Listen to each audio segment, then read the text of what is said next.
ଶେଷରେ ଜୟପୁରରେ ରାବଣ ପୋଡ଼ି ହେଲା। ଭାବିଥିଲା ରାବଣ ବର୍ଷାରେ ମଧ୍ୟ ବଞ୍ଚିଯିବ। ଲଗାତାର ବର୍ଷା ଯୋଗୁଁ ରାବଣ ପୋଡ଼ି 2 ଦିନ ଡେରି ହେଲେ ମଧ୍ୟ ଜୟପୁର ଲୋକ ଜିଦି ଥିଲେ। 2 ଦିନ ପରେ ମଧ୍ୟ ରାବଣକୁ ଧରି ସେମାନେ ବର୍ଷାର ବାହାନାରେ ଆଉ ଛାଡ଼ି ନଥିଲେ, ତାକୁ ଧରି ପୋଡ଼ିଥିଲେ।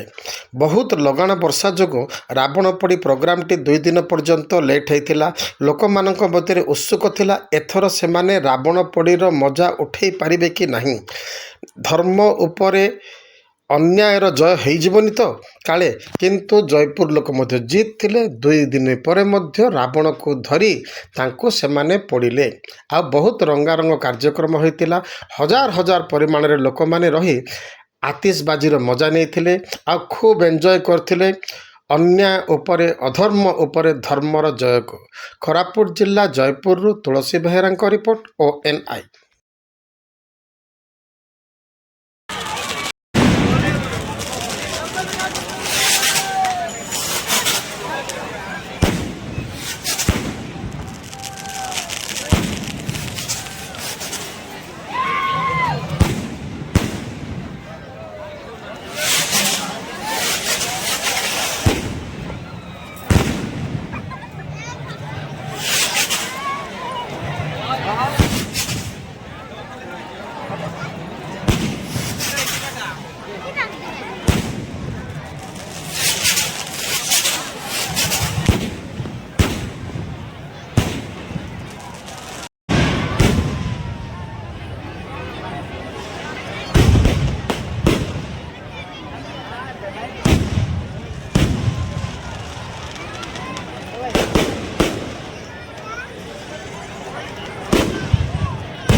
No, que